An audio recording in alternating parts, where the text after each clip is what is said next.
Hello students, this is Veer Pratap Singh. Welcome to radiant academy. दोस्तों, हम यहाँ पे शुरू करने जा रहे हैं क्लास 9th की एक्सरसाइज है 2.2 न्यू बुक के अकॉर्डिंग। पहला क्वेश्चन है हमारा, find the value of linear polynomial 5x-3। हमें एक लीनियर पॉलिनोमियल्स दिया गया है, उसकी हमें वैल्यू फाइंड करना है। पॉलिनोमियल्स जो दिया गया है वो है हमारा 5x-3। अब जैसे पहला क्वेश्चन है, यहाँ पे दिया है x = 0, तो इसमें लीनियर पॉलिनोमियल्स में हमें x की वैल्यू क्या करनी है, 0 पुट करनी है। तो हम लिखेंगे 5 और x की जगह पे क्या आएगा, 0 माइनस का 3। 5 का 0 में इंटू करेंगे 0 होगा और 0 में से 3 माइनस करेंगे तो हमारा जो आंसर आएगा वो आएगा -3। ये हमारा था फर्स्ट क्वेश्चन। सेकेंड क्वेश्चन देखेंगे। सेकेंड क्वेश्चन में हमें दिया गया है x = -3। जो हमारा 5x-3 दिया है, यहाँ पे x की वैल्यू हमें दी है -1। अब x की जगह पे क्या पुट करना है, -1। 5 हो गया, x की जगह पे 1 माइनस का और -3। ये प्लस का है और प्लस का -1 में इंटू करेंगे, प्लस माइनस माइनस हो जाएगा और 5 बन जा 5 होगा और ये हमारा -3। और माइनस माइनस क्या होता है, प्लस हो जाता है। 5 और 3 क्या होगा, 8 होगा, लेकिन प्लस होता है लेकिन साइन प्लस का नहीं आएगा। साइन किसका आएगा, जिसका नंबर बड़ा है। 5 बड़ा है माइनस का तो साइन आएगा माइनस का। नेक्स्ट क्वेश्चन देखेंगे, इसका थर्ड पार्ट है हमारा, क्वेश्चन का थर्ड पार्ट है, इसको समझ लेते हैं। यहाँ पे हमें x बराबर जो इक्वेशन है हमारी 5x-3 है और x = यहाँ पे क्या दिया है, 2 दिया है। तो हमें क्या करना है, जहाँ पे x है वहाँ पे हमें 2 पुट करना है, -3। 5 2 जा क्या होगा, 10 -3। 10 में से 3 माइनस करेंगे तो 7। हमारा आंसर आ जाएगा 7। ये था हमारा क्वेश्चन नंबर फर्स्ट। इसमें क्या करना था, जो x की वैल्यू थी वो हमें लीनियर पॉलिनोमियल्स में पुट करनी थी और सॉल्व करके हमें आंसर निकालने थे। नेक्स्ट क्वेश्चन है हमारा क्वेश्चन नंबर सेकेंड। इसमें दिया गया है ठीक उसी तरीके से करना है, find the value of quadratic polynomial. अब ये क्वाड्रेटिक पॉलिनोमियल्स हैं। लीनियर पॉलिनोमियल्स में क्या होता है, जिसकी पावर 1 होती है उसको लीनियर पॉलिनोमियल्स बोलते हैं, जिसकी पावर हाईएस्ट पावर 2 होती है उसको हम क्वाड्रेटिक पॉलिनोमियल्स बोलते हैं। हमारे पास दिया गया है 7s² माइनस का 4s + 6। अब यहाँ पे s की जो वैल्यू दी गई है वो है हमारे पास 0। तो हमें क्या करना है, जहाँ पर s है वहाँ पे 0 पुट करना है। तो 7 का 7 आ गया, s की जगह 0, स्क्वायर है स्क्वायर लगाएंगे -4, फिर s आ गया, s की जगह पे 0 + 6 है। 0 का स्क्वायर 0 होगा और 0 का किसी भी नंबर में मल्टीप्लाई करोगे आपका 0 आएगा। ऐसे यहाँ पे 4 का 0 में इंटू होगा तो 0 होगा और प्लस का 6 हो गया। तो 0 ये तो खत्म हो जाएंगे, हमारा जो आंसर आएगा वो आएगा 6। ये क्वेश्चन नंबर फर्स्ट था। सेकंड का फर्स्ट पार्ट है। अब इसका हम सेकंड पार्ट देखेंगे। इसमें दिया गया है जो इक्वेशन है हमारी 7s² माइनस का 4s प्लस का 6 और s = हमें क्या वैल्यू पुट करनी है, -3। तो 7 की जगह पे 7 आ जाएगा, लेकिन s की जगह पे क्या आएगा हमारा -3। स्क्वायर कर देंगे 4, फिर s आ गया तो s की जगह पे हमें क्या पुट करना है, -3 प्लस का 6 हो गया। 3 का स्क्वायर जो होगा वो 9 होता है। 3 का स्क्वायर क्या होगा, 9। नेगेटिव नंबर का स्क्वायर भी पॉजिटिव में आता है। यहाँ पे देखेंगे ये माइनस का है, ये माइनस में इंटू होता है तो प्लस का साइन आता है। 4 का 3 में इंटू करेंगे, 4 3 जा क्या होगा, 12 होगा, प्लस का 6 हो गया। 9 7 जा कितना हो जाएगा, 63 प्लस हमारा हो गया 12 और प्लस हमारा हो गया यहाँ पे 6। इन सबको ऐड कर देंगे तो यहाँ पे 3 2 5 हुआ और 5 6 11 का 1 कैरी होगा, 6 और 1 7 और 1 कैरी 8 हो जाएगा। तो हमारा जो आंसर आएगा वो 81 आएगा। नेक्स्ट क्वेश्चन है, क्वेश्चन नंबर है हमारा थर्ड। इसमें वैल्यू वही है 7s², क्वाड्रेटिक इक्वेशन है क्योंकि पावर इसकी हाईएस्ट 2 है और इसमें हमें वैल्यू क्या पुट करनी है, s की जगह पे 4 रखना है।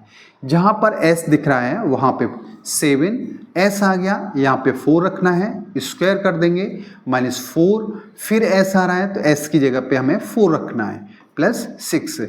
तो हमने जहाँ s था वहाँ पे s की वैल्यू 4 पुट कर दिया। अब यहाँ पे 4 का स्क्वायर क्या होगा, 16, 7 × 16।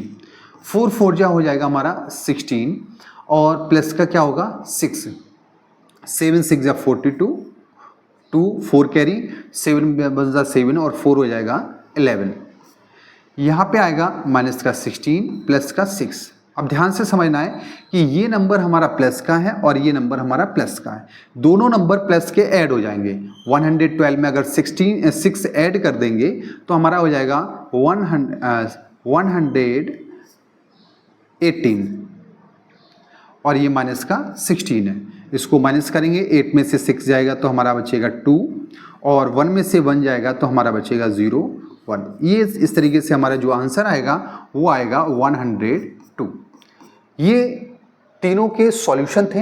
अब हम देखते हैं नेक्स्ट क्वेश्चन नंबर 3। थर्ड में दिया है the present age of the Salil's mother's is the 3 times Salil present as.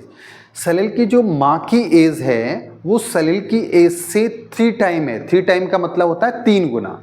मान लेते हैं कि मैं बोलूं कि हमारी एज आपसे 3 गुनी ज़्यादा है और अभी आपकी एज 12 ईयर है, तो हमारी कितनी होगी 12 3 जा, मतलब 3 का मल्टीप्लाई कर देंगे आंसर आ जाएगा।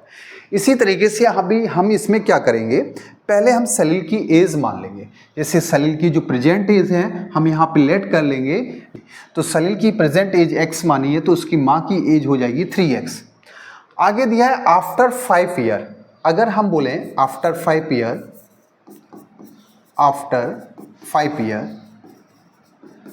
ईयर्स बाद सलील की एज कितनी हो जाएगी, सलील की जो एज होगी वो कितनी हो जाएगी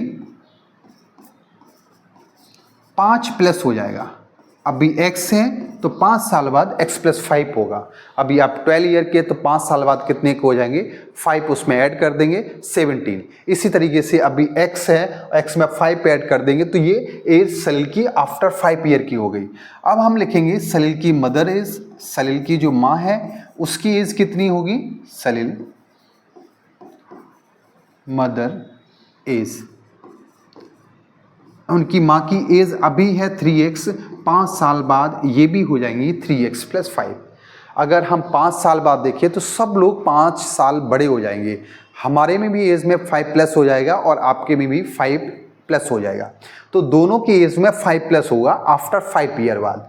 फिर बोला है कि एज विल एड अप, अगर उनकी एज का ऐड कर दें, मतलब ये x प्लस 5 हो गई सलील की और 3x प्लस 5 हो गई उसकी माँ की। अब दोनों की एज को अगर ऐड कर दें तो बोल रहे हैं कि वो 70 ईयर हो जाता है, तो दोनों को प्लस इक्वल टू कितना हो जाएगा 70 होगा। अब ये x है, ये 3x है, 3x और x मिलके कितना हो जाएगा 4x हो जाएगा। 5 और 5 मिलके कितना होगा 10 इक्वल टू होगा 70। ये है हमारा 4x इक्वल टू 70, ये है प्लस का और उस दूसरी साइड अगर जाएगा तो माइनस का 10 हो जाएगा। अगर 70 में 60 गया, 70 में से 10 जाएगा तो 60 बचेगा। 4 का मल्टीप्लाई है, हम 4 का यहाँ पे डिवाइड करेंगे, 4 बन जा 4 होगा। अब यहाँ पे बचेगा हमारा 2, 20, 4 5 जा 20।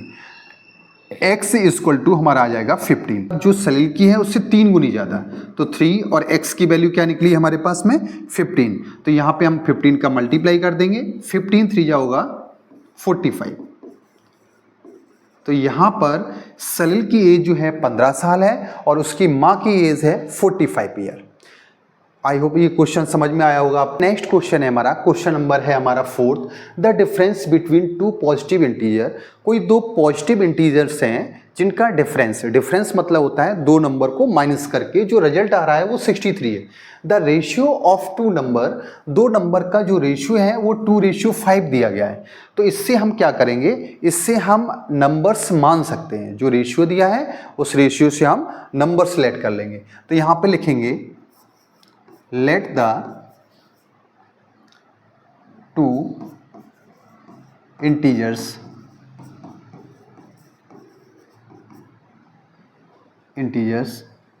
is 2x and 5x। जो हमें रेशियो दिया था 2:5, तो एक नंबर हमने 2x मान लिया, एक नंबर हमने मान लिया 5x।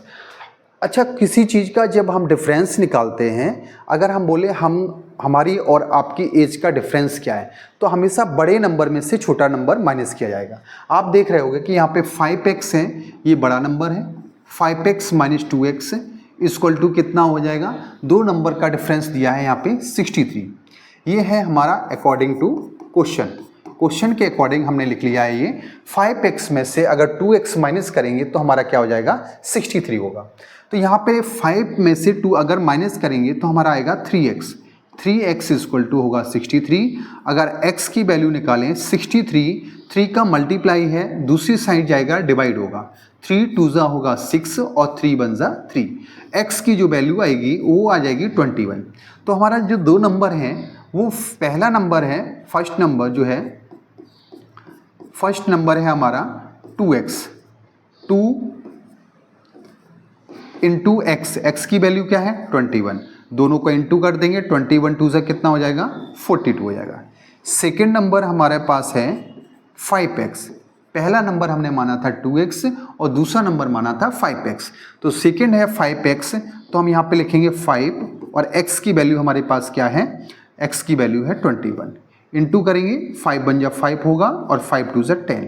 तो हमारे पास में दो नंबर निकल के आए 42 और 105। क्वेश्चन में दिया, अगर हम आंसर चेक करें तो कर सकते हैं, क्योंकि अगर दोनों का डिफरेंस निकालें 105 और -42, देखते हैं क्या आता है। 5 में से 2 जाएगा तो हमारा बचेगा 3, 10 में से 4 जाएगा तो 6।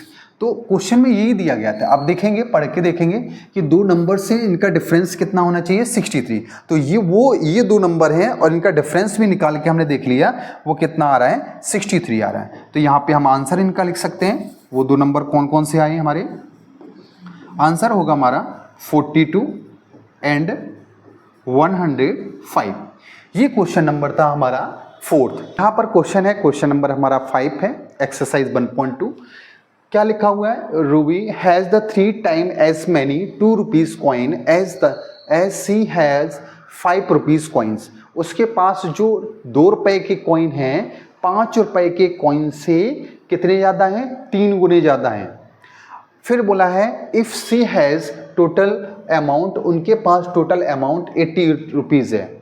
तो हम जिससे कंपेयर कर रहे हैं उसकी वैल्यू मान लेंगे।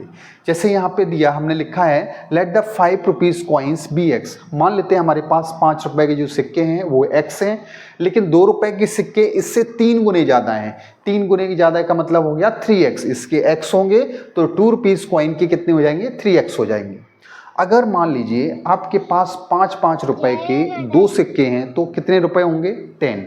तो 5 का 2 में मल्टीप्लाई कर दिया आपने। इसी तरीके से आप देखेंगे हमारे पास 2 रुपए के कॉइन्स x हैं और 2 रुपए के कॉइन्स जो है हमारे पास वो 3x हैं और 5 रुपीज़ के कॉइन्स हैं वो x हैं।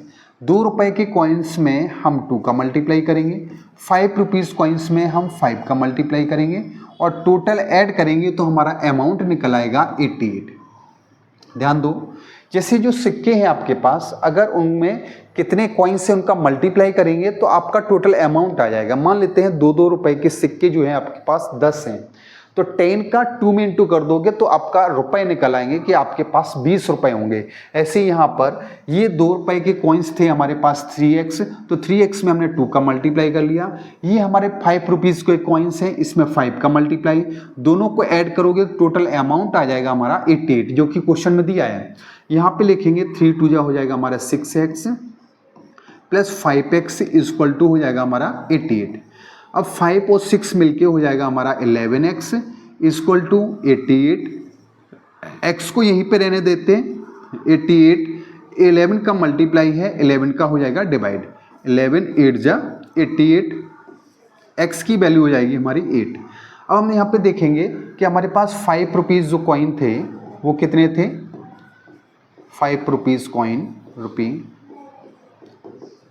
कॉइन्स थे हमारे पास x और x की वैल्यू क्या आ गई 8। तो 5 रुपए के पास के 5 रुपए वाले 8 सिक्के थे हमारे पास।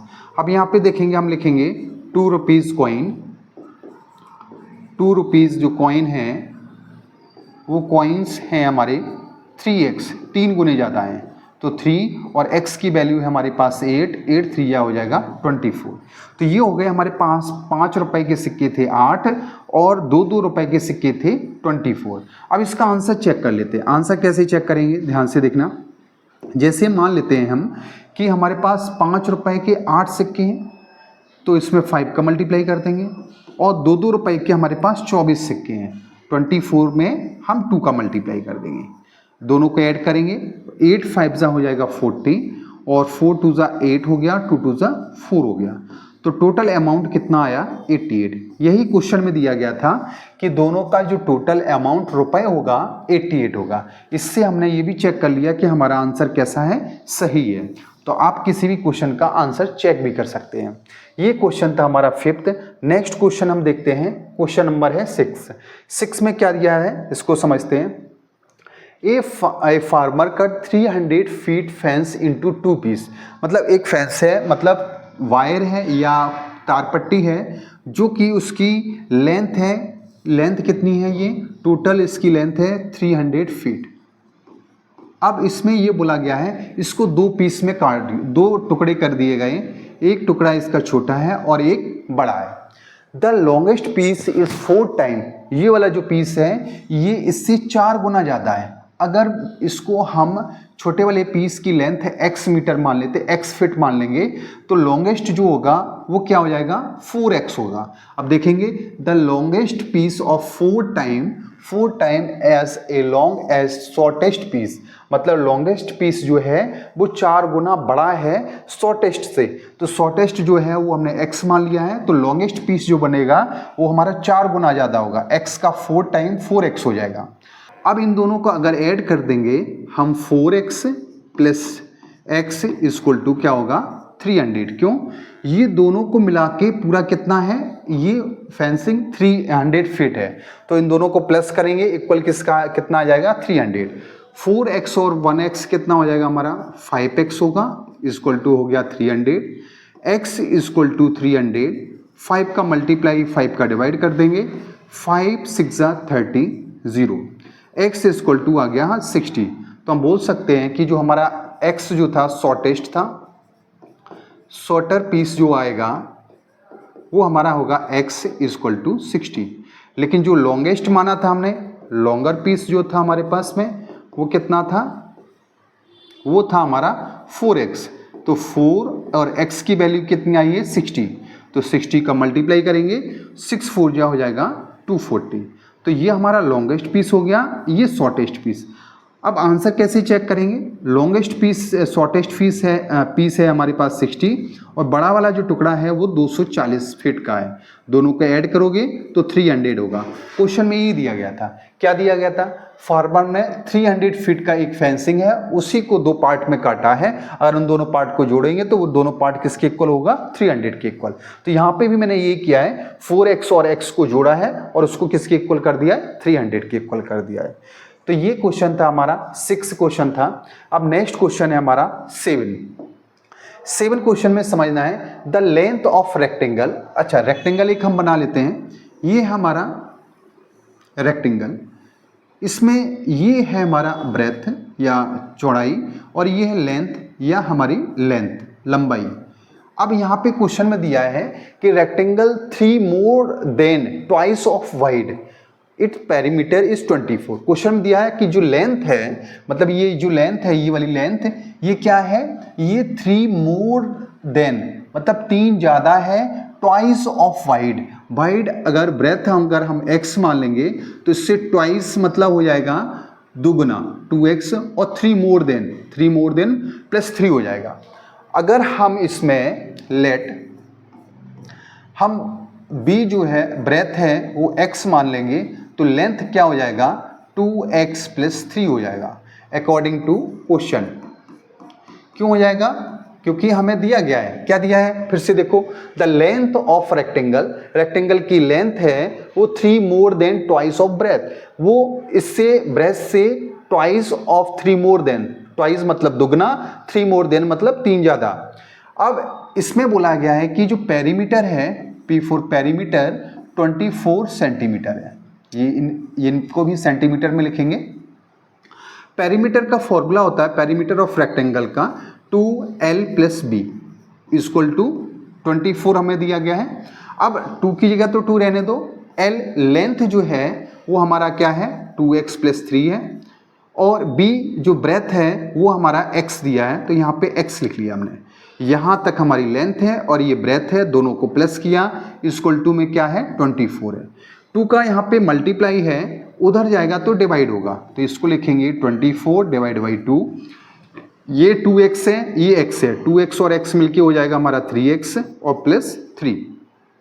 2 का यहाँ पे डिवाइड करेंगे, 2 1 ज़ा 2, 2 2 ज़ा 12 हो जाएगा और यहाँ पे आ जाएगा हमारा 12। 3 प्लस में है, अगर इसको दूसरी साइड ले जाते हैं तो यहाँ पे हो जाएगा माइनस, ये बचेगा हमारा 3x। 3x इक्वल टू 12 में से 3 जाएगा 9। अगर x इक्वल टू हम लिखना चाहें तो 9, 3 का मल्टीप्लाई 3 का डिवाइड कर देंगे, 3 3 ज़ा 9, जो कि हमारी x की वैल्यू आ जाएगी वो 3 आ जाएगी।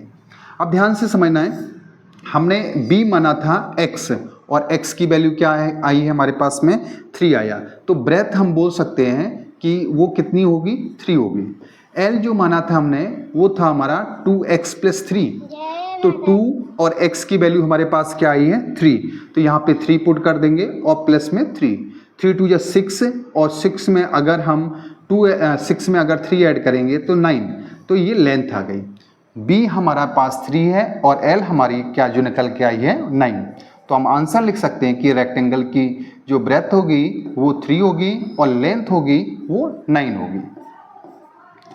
ये इस चैप्टर का लास्ट क्वेश्चन था, ये चैप्टर पूरा खत्म हो गया। अगर कोई इसमें आपको डाउट है तो आप डाउट कमेंट में ज़रूर लिखें, उसको हम और बेहतर समझाने की पूरी कोशिश करेंगे। अगर ये वीडियो आपको अच्छा लग रहे हैं और समझ आ रहे हैं तो आप अपने दोस्तों को भी शेयर कर दें, जिससे वो इनका फ़ायदा उठा सकें।